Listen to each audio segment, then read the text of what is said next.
الحمد لله رب العالمين والصلاة والسلام على سيد المرسلين أما بعد فأعوذ بالله من الشيطان الرجيم بسم الله الرحمن الرحیم. میرے ساتھ مل کر پڑھ لیں الصلاة والسلام علیک یا رسول اللہ وعلی آلک وأصحابک یا حبیب اللہ. محترم سامعین السلام علیکم ورحمۃ اللہ وبرکاتہ. 6 ربیع الاول 1443 ہجری 13 اکتوبر 2021 یوم الاربعاء چہارشنبہ بدھ وینسڈے. پارہ پہلا الف لام میم سورہ دوسری سورۃ البقرہ آیت نمبر 35 تفسیر نمبر 384.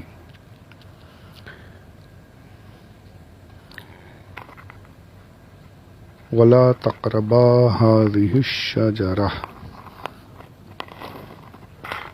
اس درخت کے قریب بھی مت جانا.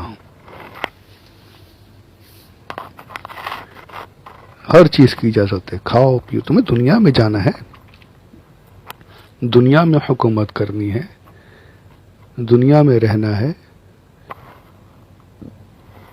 تو دنیا میں رہنے کے لیے تمہیں غذا کی ضرورت پڑے گی. تو ایک پریکٹیکل وہ بھی یہاں پر کرایا جا رہا ہے.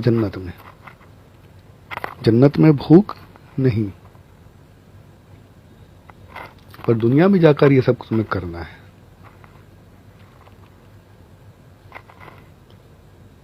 تو کھاؤ پیو بے حساب و کتاب، صرف چکھنے کا ذکر نہیں، کھاؤ جی بھر کر کھاؤ پیو. اب یہ جو درخت ہیں اس کے بارے میں 4 اقوال ہیں، روایتیں الگ الگ. انگور کے بارے میں بھی روایت ہے کہ انگور کا درخت تھا، اس سے منع کیا گیا. تفسیری نئی میں فرماتے ہیں کہ وہ انگور کا درخت تھا، وہ انگور آپ نے کھا لیا، اس لیے دنیا میں بھی انگور، اس سے بنی ہوئی شراب جو ہے تکلیف دے رہی ہے. شراب ہر شراب حرام ہے، صرف انگور والی نہیں، پر انگور کی جو بہت زیادہ مشہور ہے. پھر یہ روایت بھی موجود ہے کہ انجیر کا درخت تھا، آپ نے انجیر کھا لیا.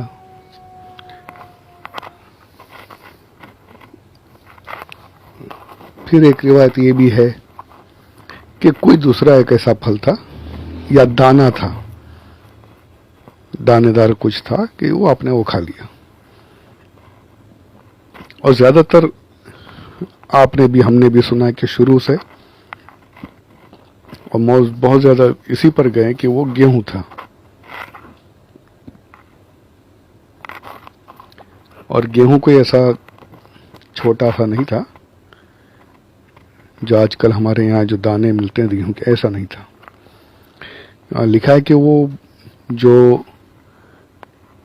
بیل کا جو گردہ ہوتا ہے اس طریقے سے اتنا بڑا گیہوں کا دانہ تھا، بالکل نرم، مکھن کی طرح، ایک دم مسکے کی طرح نرم تھا، بالکل میٹھا. دونوں نے صرف آدھا ہی کھایا تھا، آدھا دونوں نے کھایا. اب یہ کھایا کیوں، اس کا ذکر بعد میں آئے گا. ابھی پہلے شجر کی میں بات کروں گا انشاءاللہ، اس پر بھی تھا کیا، اس پر گفتگو چل رہی ہے. کہ گیہوں کی طرف بھی روایتیں گئی ہیں زیادہ تر. اور پیچھے میں نے بھی کہیں پر بیان کیا تھا کہ گیہوں کا اپنے حضرت حوا نے ناخن سے توڑا تو اس میں سے خون نکلا. یہ روایتیں بھی موجود ہیں، گیہوں کے بارے میں زیادہ تر گئے ہیں. تفسیر میں فرماتے ہیں کہ گیہوں کی وجہ سے جنت سے آپ نکلے تو یہی گیہوں جو ہے آپ کی اولاد کے لیے تمام مشکلوں کا سبب بنا ہوا ہے کہ نہیں؟ بالکل. آپ یہ دیکھ لیجئے آپ کہ انسان جو کچھ بھی کر رہا ہے اپنے لیے، اپنے بچوں کے لیے، اپنے گھر والوں کے لیے، پیٹ بھرنے کے لیے، ہر کوئی بولتا ہے پیٹ بھرنے کے لیے کر رہا ہوں. کم سے کم اتنا ہو جائے کہ پیٹ بھر جائے. ساری تگ و دو جو لگی ہوئی ہے یہ رزق کے پیچھے لگی ہے. تو یہ گیہوں وہاں سے اس نے گڑبڑ ہوئی ہے تو اب تک وہ قیامت تک وہ گڑبڑ کرتا ہی رہے گا. ساری مصیبتوں کی جڑ سمجھ لیجئے کہ یہ گیہوں. اچھا اس میں تاثیر دیکھیے. آپ دن بھر جتنے فروٹ کھا لیں، جتنے بادام وغیرہ کھا لیں، کچھ دیر کے لیے آپ کا پیٹ جو ہے وہ خاموش رہے گا. جب تک کہ آپ اناج نہیں کھائیں گے، گیہوں، چاول اور بھی دوسرے جو گوشت وغیرہ، جب تک کہ کھانا جسے کہتے ہیں، جب تک کہ ہم یہ نہیں کھا لیتے بھوک مٹتی نہیں. اس پر غور کر کے دیکھیے گا. کچھ دیر کے لیے بھلے آپ کچھ اور کھا لو تو کچھ دیر سکون سے رہے گا، تھوڑا آسانی ملے گی، لیکن جب تک کہ صحیح طریقے سے کھانا نہیں کھا لیتا انسان، اناج وغیرہ نہیں کھا لیتا، تب تک کہ بھوک مٹتی نہیں ہے. یہ الگ تاثیر اللہ نے عطا کی ہے. پیٹ بھر کر آپ کھا لیجئے دوسری چیزیں، میوے کھا لیجئے، فروٹ کھا لیجئے، کچھ آئس کریم وغیرہ، چاکلیٹ، یہ وہ کچھ دیر آپ کا چل جائے گا معاملہ. لیکن جو گھنٹوں جو نکالنے ہیں وہ تاثیر جو ہے وہ اناج میں دی گئی ہے. کتنی یعنی اللہ عز و جل کی حکمتیں، اس کی قدرت دیکھیے کہ اتنے سے دانوں میں اتنی تاثیر دے دی ہے کہ کئی گھنٹے نکل جاتے ہیں. ابھی اللہ کی حکمتیں ہیں. تو یہ گیہوں جو تھا وہیں سے شروعات سے پیچھے لگا رہا. اس پر بہت سی روایتیں، بہت سی باتیں ہیں، کون سا پھل تھا اور سب. اس پر علامہ طبری رحمۃ اللہ تعالی علیہ بڑا اچھا فیصلہ فرماتے ہیں. اب بڑوں کی بڑی باتیں ہیں. آپ بڑا پیارا فرماتے ہیں. تفسیر طبری ہے، جلد اول، صفحہ نمبر 557، جلد والیوم 1، پیج نمبر 557. آپ فرماتے ہیں اللہ عز و جل نے جو حکم فرمایا آدم علیہ السلام اور آپ کی زوجہ محترمہ حضرت حوا کو کہ اس شرط درخت کے قریب مت جانا، قریب بھی مت جانا. کھانا تو دور کی بات ہے، قریب بھی مت جانا.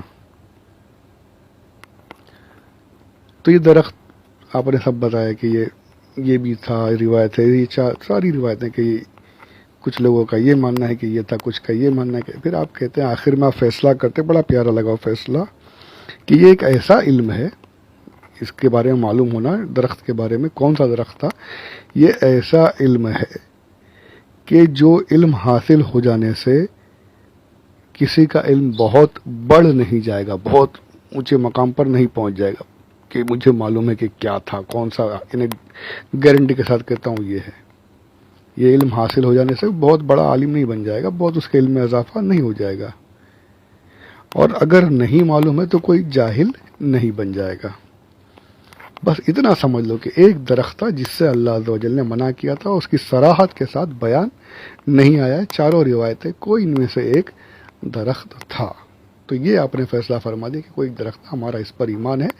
شجر ممنوعہ جسے کہا جاتا ہے عام طور پر اردو زبان میں، شجر ممنوعہ محاورہ استعمال ہوتا ہے. شجر ممنوعہ، یہ ہے وہ شجر ممنوعہ. کوئی ایک درخت تھا جس کے قریب جانے سے بھی منع کیا گیا. ولا تقربا هذه الشجرة، قریب جا کے یہ تو نہیں تھا کہ درخت کے قریب مت جاؤ، درخت کو مت کھاؤ. نہیں، درخت سے جو نکلنے والے پھل وغیرہ ہیں وہ اس کو مت کھانا، قریب بھی مت جاؤ. یہاں سے یہ بھی پتا چلا کہ کسی برائی کو اگر اندیشہ ہو کہ یہ فلاں شخص اس برائی میں مبتلا ہو جائے گا، حالانکہ کوئی ایسا کام ہے کہ کام تو ناجائز نہیں ہے، کام تو جائز ہے، لیکن اگر وہ جائز کام کرتے اس طرف بڑھ گیا تو ہو سکتا ہے کہ اس غلط چیز میں مبتلا ہو جائے، اس گناہ کے کام میں مبتلا ہو جائے. تو اس لیے اس جائز کام سے بھی روک دیا جاتا ہے کہ نہیں، یہ بھی مت کرو.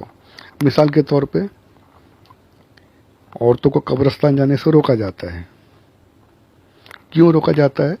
کہ یہ اس طرف جانا تو ٹھیک ہے، لیکن وہ جب قبرستان میں داخل ہو گئیں اور پھر ابا کی، امی کی، یا کسی اور رشتہ دار کی، شوہر کی، بچے کی، اپنے بیٹے کی قبر دیکھیں گی، وہ یاد آئے گا، پھر وہ آہو فغاں، رونا دھونا، قبرستان کا ماحول ہی بگڑ جائے گا. تو وہ ماحول بگڑنے سے روکنے کے لیے، وہ ماحول نہ بگڑے اس لیے پہلے عورتوں کو ہی روک دیا گیا کہ تم جاؤ ہی مت.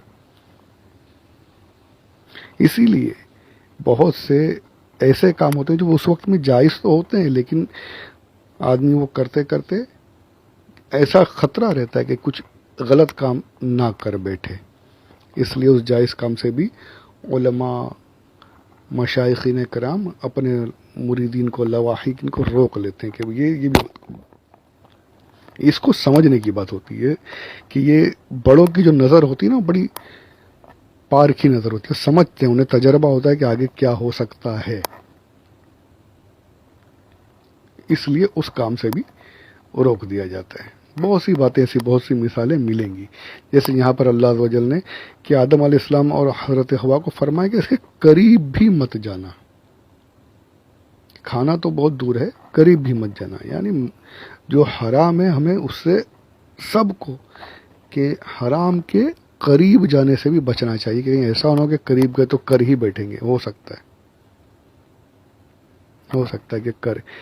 اب ظاہر بات ہے کہ کوئی نوجوان لڑکا لڑکی اگر کہیں اکیلے میں ملے تو بہت خدشہ یہ ہے کہ وہ عین ممکن ہے، موسٹ پروبیبلی، کہ وہ لوگ زنا میں مبتلا ہو جائیں. تو اس لیے شریعت نے اس سے ہی روک دیا کہ بھئی ملنا ہی نہیں ہے، تم کو دور دور رہو، تنہائی میں ملنا ہی نہیں ہے. بہت سی باتیں ایسی، بہت سی مثالیں ہیں کہ جو حرام جو ہونے والا اس کے قریب جانے سے بھی شریعت نے روک دیا ہے کہ قریب بھی جائیں گے تو مبتلا ہونے کا خدشہ رہتا ہے. تو یہاں پر یہ جو درخت کون سا تھا اور اس کے قریب جانے سے منع کیا گیا، اس کے باوجود آدم علیہ السلام اور حضرت حوا نے اس میں سے کھایا.